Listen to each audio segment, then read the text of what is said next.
están establecidas las reglas del denominado debido proceso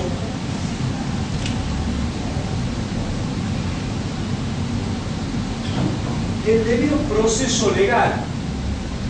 Es decir, estas disposiciones están previstas para que en aquellos países que no tengan disposiciones tan contundentes como las que podemos tener los argentinos, los artículos 18, 19, juego con el 33, etc.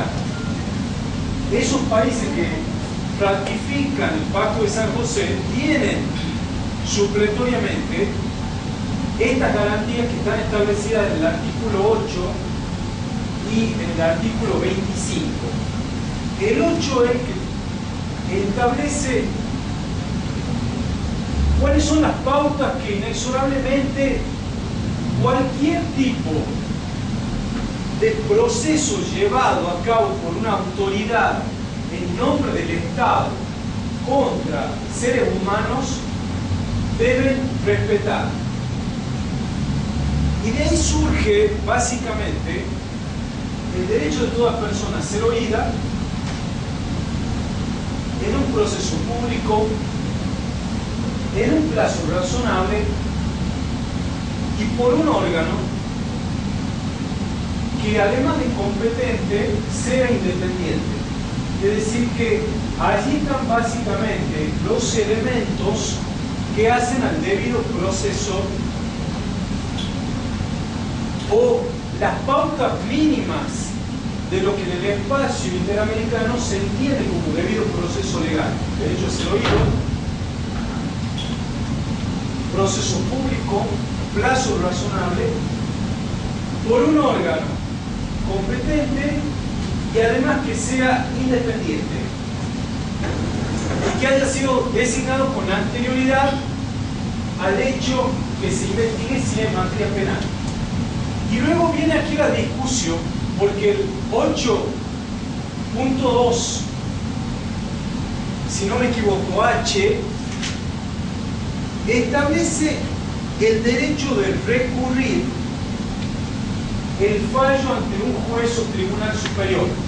Entonces la discusión es si este derecho de recurrir el fallo ante un juez o tribunal superior, que se denomina derecho a la doble instancia, es privativo del proceso penal o si además se lo puede extrapolar a un proceso civil o de cualquier otra naturaleza. ¿Está claro?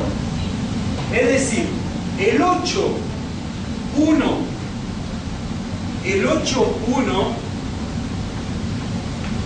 bajo el encabezado de garantías judiciales 8.1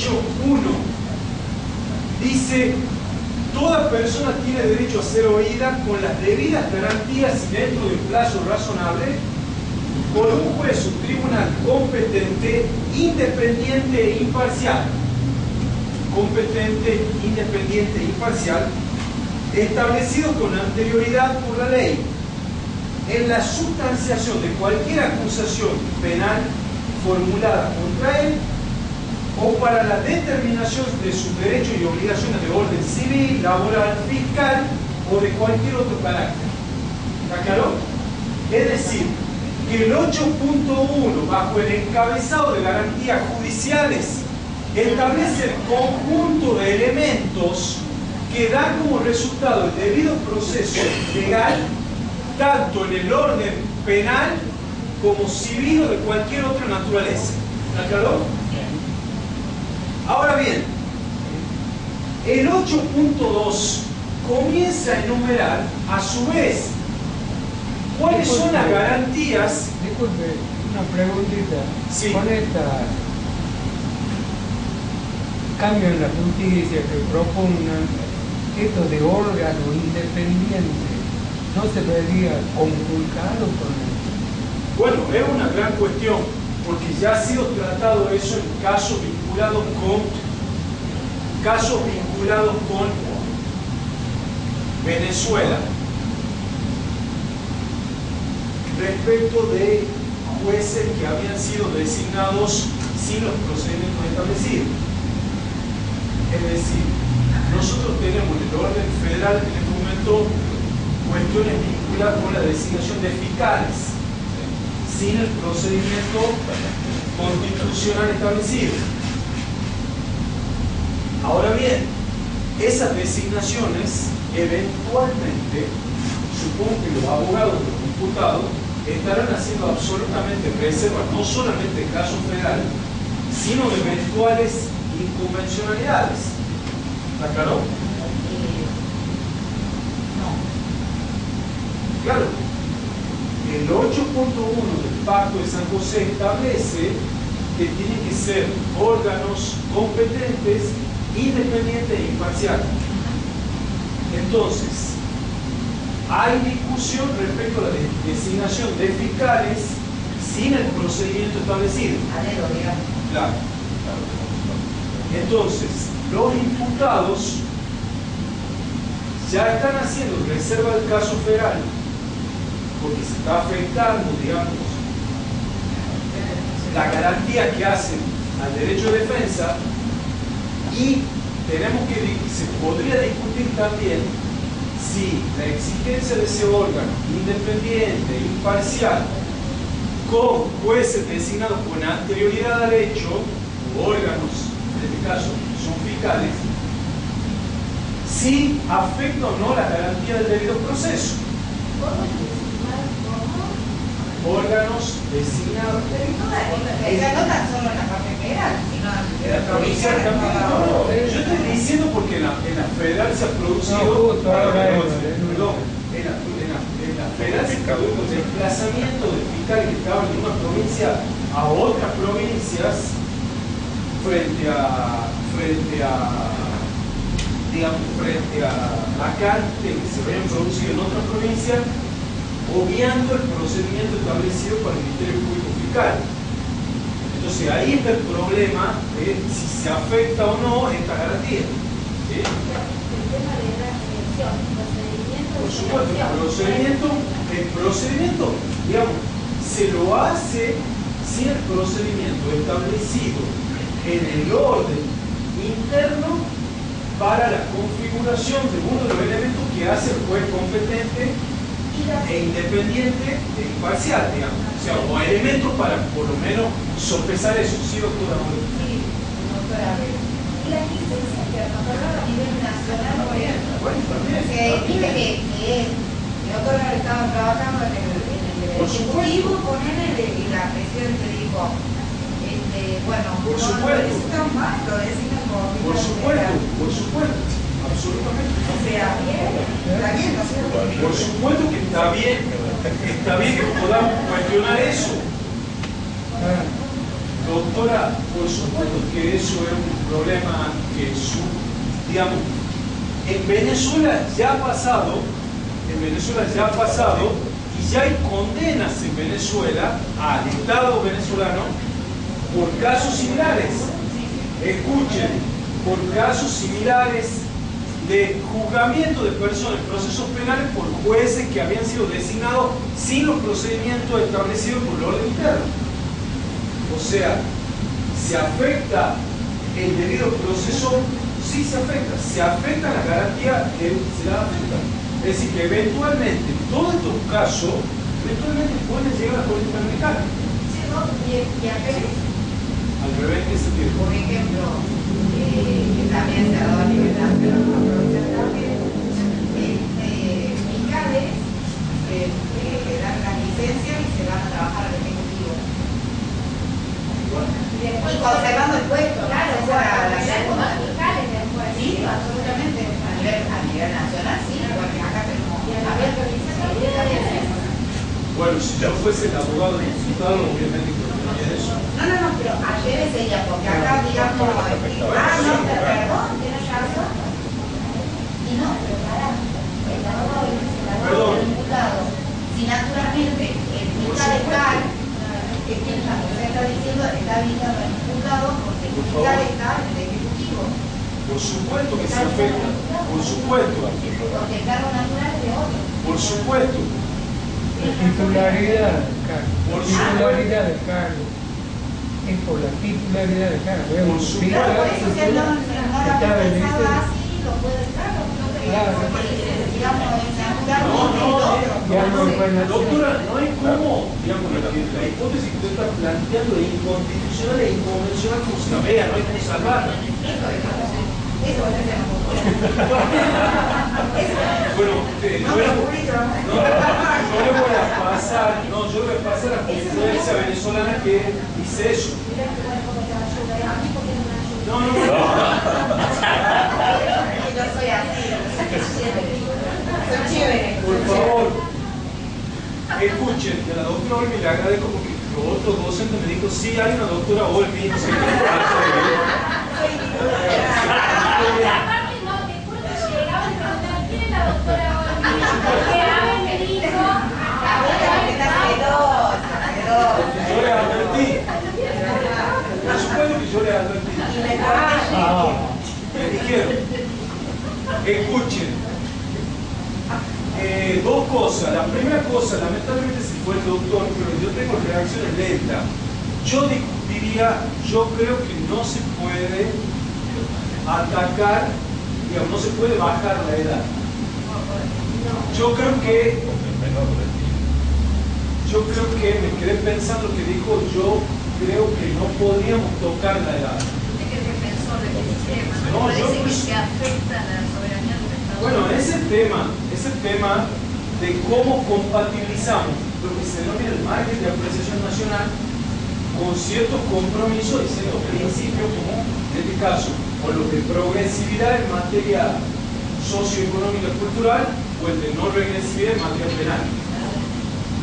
Entonces, el problema que tienen estos tratados son estos principios que uno cuando compra el paquete, los compra, como dirían algunos, el combo. Y eso supone que para el Estado implica una autorrestricción. Yo creo que si yo lo supiera, no soy un dominador de materia penal juvenil, pero creo que hay buenos argumentos para sostener que no es posible bajar la edad, o al menos teóricamente para sostenerlo, con buenos argumentos. ¿Está claro? La segunda cuestión es, amigos, entonces, el pacto prevé, el artículo 8, que es clave, prevé una serie de garantías que hacen al debido proceso tanto en la faz penal como en cualquier otra materia. 8.1. Y el 8.2 es sumamente detallista respecto de los elementos que deben darse para que sea enteramente convencional el proceso penal.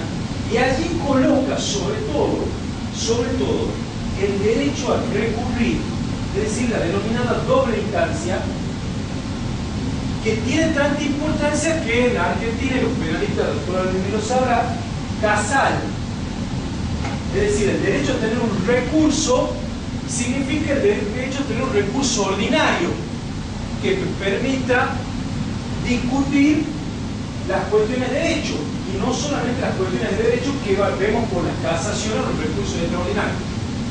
Como consecuencia de esto, Argentina se vio obligada, con la jurisprudencia de Casal, sosteniendo lo que establecen los tratados internacionales, a habilitar el recurso de casación, las cuestiones de hecho, para respetar la doble instancia en el proceso penal. Ahora bien, la discusión que se da ahora es si este recurso de la doble instancia que está, el recurso ordinario, que está asegurado en materia penal, si al mismo tiempo ese recurso está asegurado en las causas civiles. Y eso es lo que vamos a ver ahora. Ahora avanzamos. Sí. Eso es lo que vamos a tratar ahora. Porque, perdón, la doctora Olmi, que obliga a anticiparnos. Escuchen. Escuchen, la base normativa de la doble instancia está en el artículo 8.2h del Pacto de San José, Costa Rica, que dice en materia penal, derecho de recurrir del fallo ante juez o tribunal superior. Materia penal. Y al mismo tiempo, el 14.5 del Pacto Internacional de Derechos Civiles y Políticos dice: toda persona declarada culpable de un delito tendrá derecho a que el fallo condenatorio y la pena que se le haya impuesto sean sometidos ante un tribunal superior conforme a los prescritos por la ley. De lo cual se infiere que en el plano literal, en el espacio interamericano, el Pacto de San José por una parte y el Pacto de Derechos Civiles y Políticos solo han contemplado expresamente la doble instancia para el proceso penal. ¿Está claro? Esa es la primera conclusión. Ahora bien, hay quienes sostienen, hay algunos doctrinarios que sostienen, basándose en la opinión consultiva 11 del año 1990, que la Corte ha dado a entender que si la protección o si el debido proceso legal es más robusto o está dotado de mayor número de garantías en materia penal, y si eso se lo extrapola a los otros, porque el 8.1 dice las garantías que rigen en materia penal también rigen en materia civil, algunos han interpretado que la doble instancia también va o también podría ser exigible en materia civil, contencioso administrativa, fiscal, etc. Dice así la opinión consultiva: en materia que concierne con la determinación de los derechos y obligaciones de orden civil, laboral, fiscal o de cualquier otro carácter, el artículo 8 no especifica garantías mínimas, que sí lo hace en materia penal, como lo hace en el numeral 2 en referencia a materia penal. Sin embargo, el concepto de debidas garantías se aplica también a esas materias. Y por ende, en este tipo de materia, el individuo tiene derecho también al debido proceso que se aplique en materia penal. Repito, el 8.1 da los lineamientos para toda clase de proceso, y el 8.2 es muy detallista tan solo respecto del proceso, debido proceso penal. Y allí coloca el derecho a la doble instancia. O sea, algunos dicen, en interpretación literal o gramatical, la doble instancia no se aplica a los procesos civiles, etc. Ahora bien, esta interpretación, la opinión consultiva, esta, la 1190, la Corte dice: todas las garantías que rigen en materia penal también rigen para los otros procesos. Y ahí algunos han dicho, bueno, si todas las garantías que rigen en materia penal rigen para las otras materias, y si entre las penales está el derecho a recurrir, entonces la doble instancia también es aplicable a nuestra materia. ¿Sí? ¿Qué hay que decir para ser honesto? Que la Corte, en esa opinión consultiva, no estaba respondiendo al problema, no es que le habían consultado sobre la doble instancia en materia civil, le habían preguntado sobre las garantías en general. Y la Corte contestó diciendo que están equiparadas las garantías, pero no contestó específicamente sobre eso. Perdón. Yo pienso que... Perdón, doctor, un minutito. En caso Baena, párrafo 124, la Corte dijo: esto revela el amplio alcance del debido proceso. El individuo tiene el derecho al debido proceso, entendido en los términos del artículo 8.1 y 8.2, tanto en materia penal como en otros órdenes. La Corte también parece decir: las garantías que sirven en materia penal también son las garantías en materia civil. Pero otra vez, no se discutía otra vez efectivamente la doble instancia en materia civil. Solamente se estaba discutiendo discutiendo en el caso Baena las cesantías de empleados administrativos sin las debidas garantías, pero no se estaba discutiendo la doble instancia. En el caso Herrera Ulloa del 2004, dice la Corte, si bien los estados tienen un margen de apreciación nacional, escuche esto, doctora, usted dice, si bien los estados tienen un margen de apreciación nacional para regular el ejercicio de este recurso, no pueden establecer restricciones o requisitos que infrinjan la esencia misma del derecho a recurrir el fallo.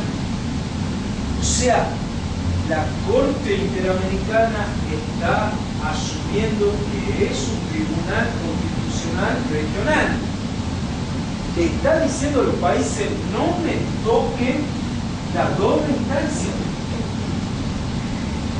Y si bien tienen libertad y tienen margen de apreciación, cuidado, no incurran en regulaciones que terminen debilitando la naturaleza del recurso. ¿Está claro? Entonces, ustedes ven las tensiones que hay entre una corte que incluso con las mejores intenciones fija estándares y los países que dicen, bueno, pero que la corte no se pase la raya y no termine afectando el margen que yo tengo soberano. ¿Está claro? Sí, doctor. Lo que yo quería decir está relacionado con el artículo 46.2, que dice que hay que agotar los recursos internos. Bien. Perfecto. Para agotar los recursos internos uno tiene que recorrer las distintas instancias de los procesos. Es la única forma que va a poder llegar allá. Perfecto. Si no, Muy bien. ahí está reconocida la doble instancia. No, ante la decisión de un tribunal viene la apelación, contra la apelación por la Cámara va en casación a la Corte. Y ahí se agotaría en el ámbito provincial. Después hay que ir al recurso extraordinario. Claro, puede ser un tratamiento, o sea, puede ser un tratamiento y entonces no hay doble instancia. Claro. Puede ser que la casación no se la abran por inadmisibilidad como Pero tal. ponerle, mirá, Julio, Pero ya la doctora, agotó. escúchenos. Eso no Sí, se te dice. estoy escuchando. Quiero... El otro día, por ejemplo, también se cambió una casación Sí. de X, una defensora general, Sí. y ponerle la corte, no le dijo, está mal integrado el recurso, no corresponde, qué sé yo, pero no obstante lo cual, claro, no obstante lo cual, digamos, el reclamo de La visibilidad formal. Claro, pero no obstante lo cual el reclamo que hacía la defensora general era totalmente viable, o sea, le terminan dando a la persona al defensor y le dice, claro, o sea, dice, no corresponde como recurso de casación, pero los argumentos que ella habituaba ahí en ese momento eran totalmente válidos porque, bueno, la querían hacer intervenir defensora general de pobres y ausentes, el juez convencional la quería hacer intervenir en un proceso penal Sí. para que conteste, para que representara un actor civil que además tenía, el imputado tenía defensa particular, ¿sí? O sea, totalmente por donde le busqué, Debido al proceso. no hay forma de que intervenga un defensor general de pobres y ausentes. Bien. Así que se lo planteó como casación, lo planteó como, primero como reposición, no le da bola el juez convencional, dice que no. Después entra a casación, la Corte dice no corresponde la casación, pero lo vamos a tratar. No dice que no, no a la casación, se va en queja, y ahí dice que no correspondía que haya metido, pero lo tratan, digamos, y le da la razón a la defensora. ¿Me entendés? O sea, eso es lo que... Bueno, lo importante en este caso. Lo importante es que lo trataron, por lo menos, o sea, amigos, era ridículo lo que querían. Pero te digo, a ver, ¿no? De hace años se viene haciendo esto. En los jueces, los juzgados profesionales. Pero bueno, amigo, lo que estoy diciendo yo es que el conocimiento de los pactos internacionales, en este caso el Pacto de San José, y saber que es, digamos, la clave de bóveda saber esto es lo que le permite ir cambiando, digamos, este cambio es un cambio cultural. Entonces, a medida que ustedes tengan otros argumentos y de fuente internacional y que forman parte del bloque de constitucionalidad, ustedes pueden ir generando cambios en la jurisprudencia. Porque que un juez quizás desatienda y las presiones son mayores respecto a los tribunales superiores. Entonces, perdón, eso tiene que obligar que ustedes como operadores, ustedes pueden ir dinamizando el derecho, porque acá lo que planteó la doctora que es importante, la doble instancia en materia penal está admitida, tenemos que discutir las otras esferas. Yo considero que hay que extrapolar a las otras materias también y ya voy a dar mi argumento. Ahora bien, eso que ha dicho acá la doctora y la doctora también, lo importante no es el nomen iuris. O sea, en la Corte Interamericana, llegado el caso, no interesa qué nombre le han dado el recurso. Porque la Corte dice al hartazgo, no es solamente que yo digo que el niño tiene derecho a ser oído, sino que cuando yo le doy respuesta como juez, motive por qué doy una respuesta diferente a lo que el niño dijo. Es decir, importa la motivación e importa materialmente y no formalmente el tratamiento que yo le haya dado el recurso. O sea, si acá le hayan dicho es inadmisible formalmente, pero procedente materialmente, la Corte se quedará con que el que han dicho es procedente materialmente. ¿Aclaró? O sea, no importa la forma y no importa el nombre que tenga. Interesa que si hay afectación o posible afectación de derechos por parte de una autoridad que actúa en nombre del Estado, el Estado mismo haya reconsiderado por medio de otros tribunales esa cuestión. ¿Está claro? Bien, ¿quedó claro, doctor, entonces? El tema de... Yo lo tengo claro. Perfecto, ¿no? Punto de vista civil. Está bien. Hay que aportar todas las cosas. Perfecto. Pero aparte en la práctica, yo no sé mucho. En la práctica, o sea, los casos penales de una trama de juicio, Sí. eran siempre, inclusive cuando era la pasado de la mamá. Sí. Eran siempre. En cambio, yo creo que en materia civil se habría. Se habría. Eso, o sea, la práctica era, digamos, distinta. Pero, amigo, todo. Por eso yo creo que la convención, Perfecto. digamos, Pero- protegen más en el área penal porque era la regla, que no se habría. Perfecto. Muy bien, es muy buena la observación de la doctora. No, que la doctora dice que en los hechos, más allá de esta discusión, donde sí se veía, amén del nombre, había una previsión de una suerte de recurso ordinario, como pongamos el nombre que fuera, en materia civil sí la había, en materia penal no la había. Entonces, por eso ella dice que quizá la Corte Interamericana ha puesto más énfasis, por supuesto que también tengo la libertad. Totalmente, son distintas. Son distintos planos. Pero ¿a dónde voy? Esto de la doble instancia, ¿a dónde sirve el proceso de restitución? En materia fiscal, es decir, las actuaciones que lleva a cabo, qué sé yo, la AFIP. Entonces, si yo no tengo, es decir, el debido proceso lo tenemos que buscar ahí en esos requisitos. ¿Dónde más? El colegio de abogados. El colegio de abogados cuando actúa como persona de derecho público no estatal, es decir, cuando actúa en el control de la matrícula, la regla del debido proceso, aún cuando no lo diga la legislación interna, la legislación internacional está diciendo ahí también tiene que haber debido proceso.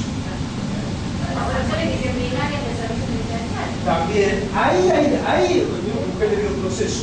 Y ahí es donde como las multas, y es allí, las multas, claro, los jueces administrativos. Las multas esas, mira, de Córdoba.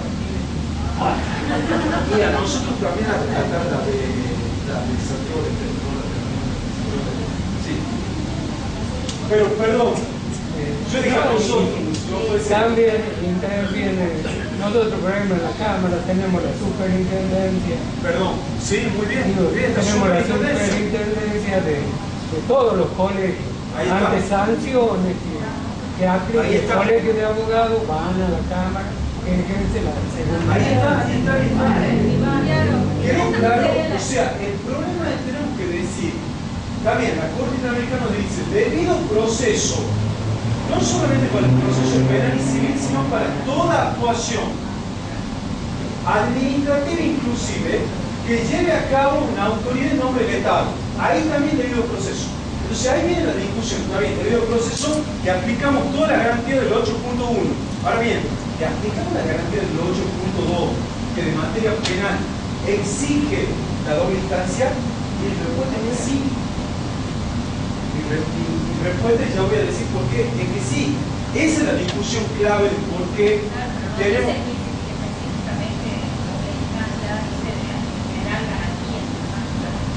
Claro, no dice, en materia penal dice derecho de previsión por un tribunal superior. Doble instancia, está ahí. ¿Qué dijo nuestra Corte?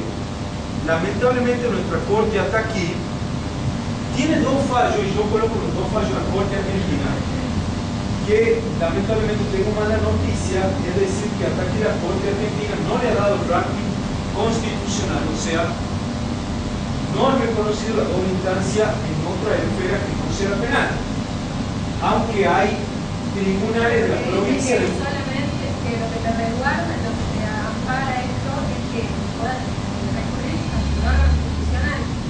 Exacto. Y no la doble instancia respecto de ese administrativo, etc. La Corte dijo, año 2000, perdón, yo les puse dos precedentes, uno anterior a la actual conformación de la Corte y otro de la nueva conformación. El de 2000, ahí está fallo 323, ahí está la carátula, pero yo le voy a mandar, dijo, la doble instancia se haya supeditada la existencia de un fallo inicial dictado contra una persona inculpable del delito o declarada culpable del delito, diciendo doble instancia solo por proceso penal. Fallo 323, 2.1787. Y ahí está el nombre de la carátula. Y en 2006, fallo 329, 1180, dijo, dicha garantía, en alusión a la doble instancia, no tiene jerarquía constitucional en juicios civiles, por lo que el debido proceso legal en causas como esta no se afecta por la falta de doble instancia, salvo cuando las leyes específicamente lo establezcan. ¿Aclaró? Eso dijo nuestra Corte en el año 2006. ¿Cuáles son los argumentos que yo había desarrollado? El artículo, la ley 48 que establece el recurso extraordinario federal dice que hay que agotar la instancia. Por supuesto, por supuesto. Digo, ¿cómo van a decir eso? Por supuesto. A esta altura de la vida. Por supuesto.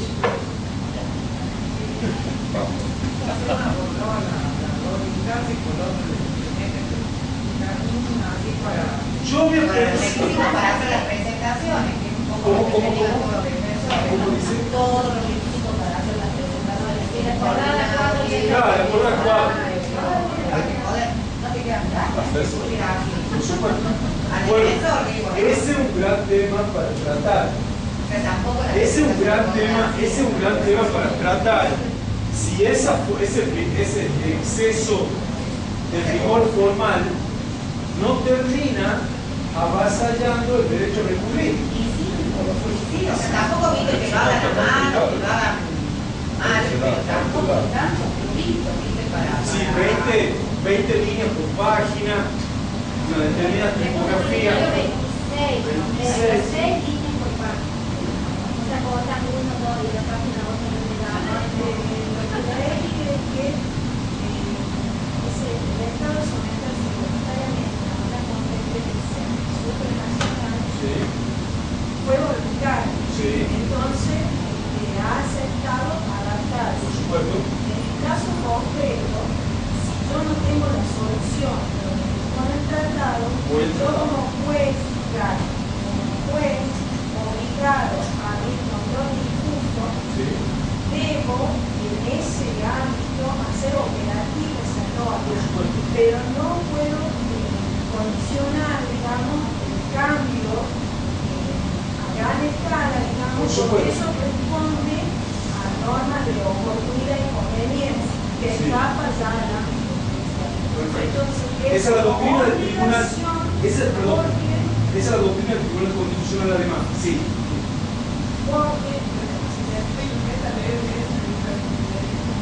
Sí. Que decía que por el principio básico de que hoy, si yo pues, no adopto esa posición, genero directamente responsabilidad del Estado. Entonces, quiero o no quiero, lo tengo o no lo tengo, si yo lo tengo planteado, tengo que ver la manera de solucionarlo y tomar la operativa al menos en eso. Perfecto. Está claro. Era la respuesta que el Tribunal Constitucional Alemán frente a eventuales omisiones dice: el juez no salva la omisión a escala general, porque sería ser legislador, pero él la sanea en función del control de convencionalidad en su caso concreto y da la respuesta para el caso, que es lo que está sugiriendo aquí la doctora, y con eso salva. Sí, el margen de apreciación nacional. Claro, fue un ingreso voluntario, o sea, la soberanía yo la vine, ahora yo la vine Estado voluntario, no fue la comunidad hoy pide que se baje la edad. Entonces, bien, el Estado se adhirió voluntariamente, pero hoy la sociedad reclama una definición. Entonces, francamente, manda desde afuera cuál es la pauta. Y acá la comunidad existe de todo. O sea, pero todas las reformas son complicadas y por razones. Por supuesto que son una porquería, todas, o sea, así tenemos, es que sí, Julio, así tenemos la modificación del 84 por la fila morta de Buenos Aires y se olvida de nosotros. Y encima todo lo que sucede en Buenos Aires, no importa lo que sucede en otro lugar del país. Amigos, por supuesto, nuestros sistemas políticos son complejos. Y los problemas escuchen, amigos, los sistemas que tenemos son sistemas complejos. Los problemas que se están creando son problemas complejos. Este problema de estas dos tesis, la tesis que sostiene acá la doctora es ultraconvencionalismo, se llama. Y la tesis que sostiene la doctora, yo ya le dije, Rosati, en Santa Fe sostiene la tesis que sostiene la doctora. Diciendo, oye, margen de apreciación nacional y no me muevo de ahí. Entonces, el problema que planteaba ayer el doctor, ¿qué pasa? Puedo tocar la edad, él me dice, ya no lo llevemos al extremo de la pena de muerte. Vamos a una cuestión todavía mucho más, si quieren, menor. ¿Podemos tocar la edad? No sé, porque se me está estos sistemas jurídicos complejos con fuentes diferentes, con normas de diferentes fuentes, órganos superpuestos, ya no hay un último, nuestro sistema ya no es una pirámide, algunos dicen que es un trapecio y algunos dicen que no. Ahora, para miren, algunos dicen que se hizo así. Yo le voy a hacer el dibujo que creo que es nuestro sistema.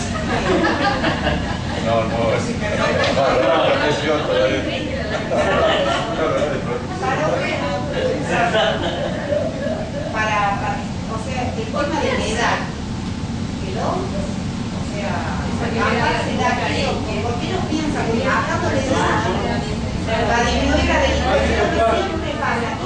Definitivamente escuchamos a algunos eruditos, otros de acá, que dicen que poniendo más penas se baja el delito. No es así, o sea, el tema pasa de la base otra. De acuerdo con el O sea, la edad sí, la edad. Yo creo que la cuestión hasta biológica, cómo va más allá de que, a ver, absolutamente más allá que nuestra edad, los 13 de nuestra edad no eran lo mismo los 13 de ahora, o sea, pero hay una cuestión biológica que va evolucionando. Son todas cuestiones que estamos discutiendo, que estamos absolutamente discutiendo y que estamos viendo que se están complejizando. Bueno, aquí están las dos posibilidades. ¿Cuáles son los argumentos que yo tengo? Los argumentos que yo tengo, digamos, dentro del propio sistema civil, los argumentos que están poniendo ya de manera más bien visto desde lo nacional que está poniendo el trabajo. Yo diría que el sistema, si no aplica las mismas garantías impuestas al proceso penal que a los otros, puede generar una propia desigualdad en tener un proceso más garantista, por así llamarlo, en el plano penal, y despojado de ciertas garantías en los otros. O sea, se puede producir un desequilibrio en el propio debido proceso. Y segundo, la aplicación del 29. La norma más favorable termina siendo aquella que me permite analógicamente llevar esa garantía del proceso penal al proceso civil, siendo que la propia Corte ya lo admitió. Pero a eso le tenemos que sumar esto que ha dicho el doctor, que justamente cuando enumera la Corte en el 46, hemos dicho que nosotros no podemos ir a la Corte Interamericana sin agotar la vía interna. ¿Sí? Ahora bien, una de las hipótesis que plantea el 46 es que yo puedo ir a la Corte Interamericana sin agotar la vía interna cuando internamente yo no tengo debido proceso asegurado, cuando yo internamente no tengo recursos, cuando internamente el proceso se desenvuelve de tal manera que está afectada mi derecho de defensa. Entonces inmediatamente yo puedo ir a la Corte Interamericana sin agotar la vía interna. ¿Está claro? Es decir, que eso también es... Me parece que tenemos que partir, estamos comparando el proceso, es el problema penal. Porque el problema del derecho penal, el problema del proceso penal, es como está estipulado. Un proceso que es sumario, que es investigación penal, que es secreto, que es, o sea, bueno, público, que tiene restricciones, por ejemplo, al derecho de defensa del imputado, porque, por ejemplo, en nuestro Código Procesal Penal, durante el ICP, nosotros de oficio, los defensores, no podemos pedir a favor de nuestro imputado que se está viendo. Solamente le podemos pedir cuando lo componemos, cuando el fiscal toma una decisión. Pero al margen de eso, lo que yo quiero decir es que antes se llegaba al juicio de la participación y esa era la única sentencia. Y esa sentencia solamente podía ser revisada por la razón, no hacer el proceso civil.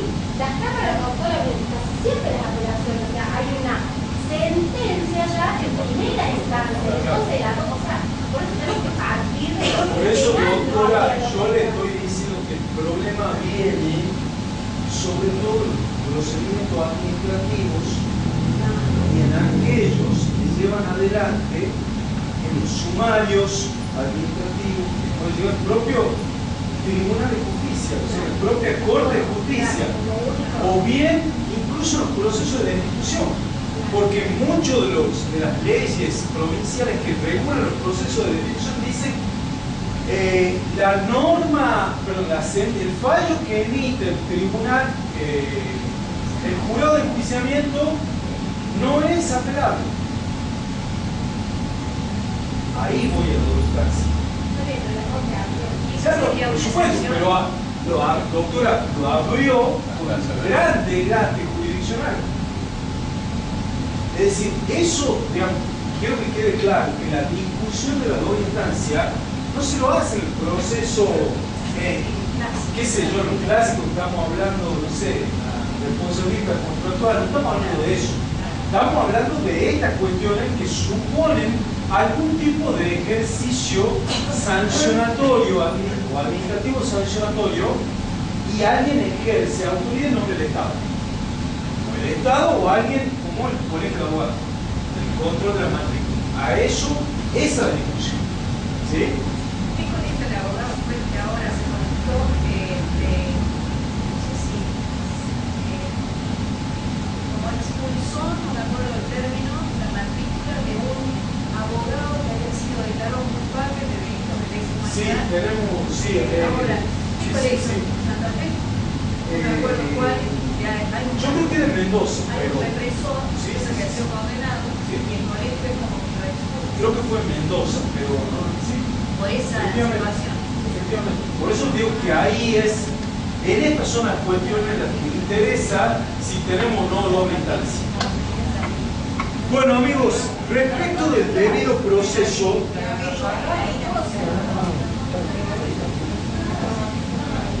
bueno, escuchen amigos, la Corte, ¿qué hora es?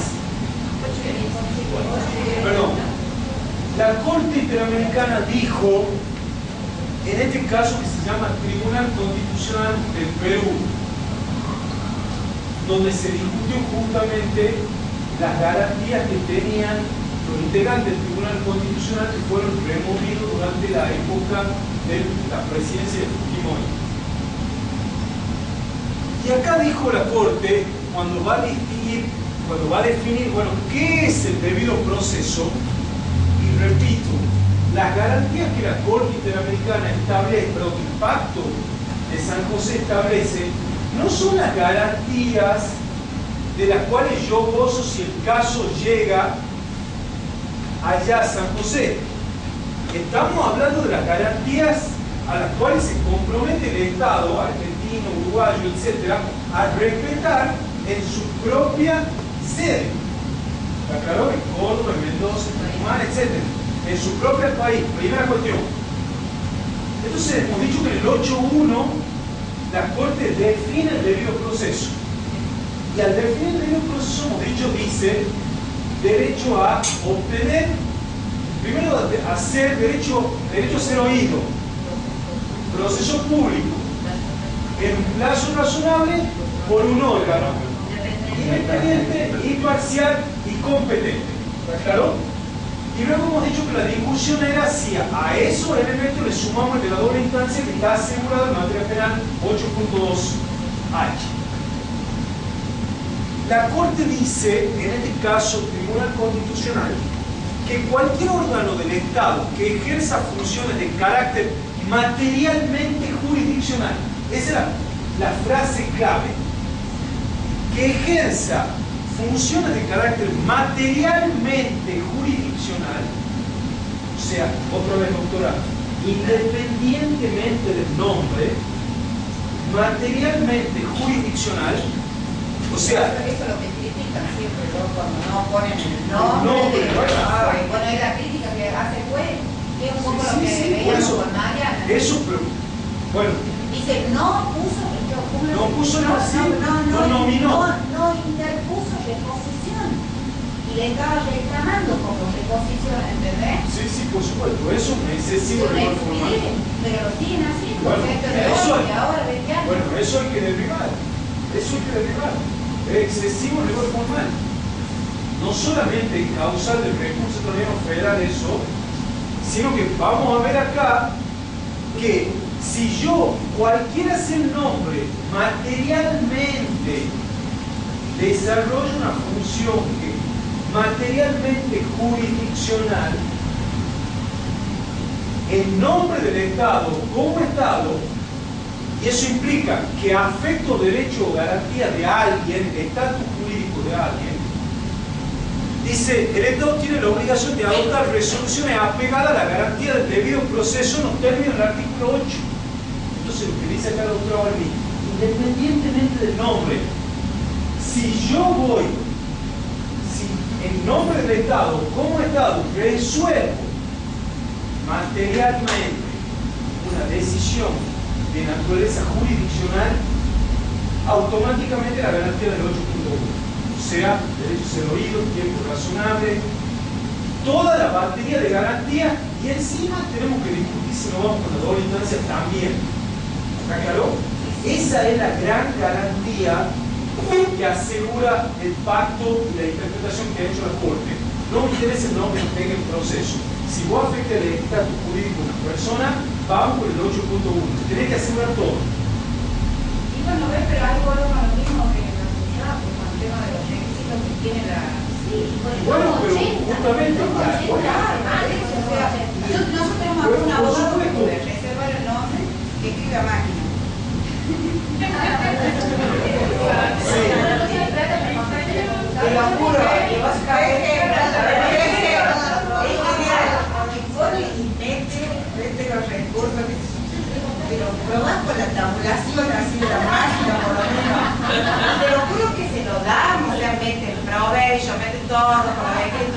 Digo, ahora, ¿cómo así con toda la corte? ¿Entendés? Por supuesto que entiendo y esa cuestión, la corte le toca eso, a la corte se le va a caer eso. Pero ¿hace cuándo lo tienen Mariana? De 2007, 4 de 2007. ¿Cuándo igual se lo va a caer? Bueno, ya se va a caer, ya se va a derivar. Y al 280 probablemente también. Vaya, 280. Lo que pasa es que en eso la Corte Suprema quiere imitar a la Corte de Estados Unidos. El certiorari. Le ponen el sello y decir, chao, nada, inadmisible. Le pongo solamente el sello, no trato nada. Pero eso es solamente para descargar trabajo.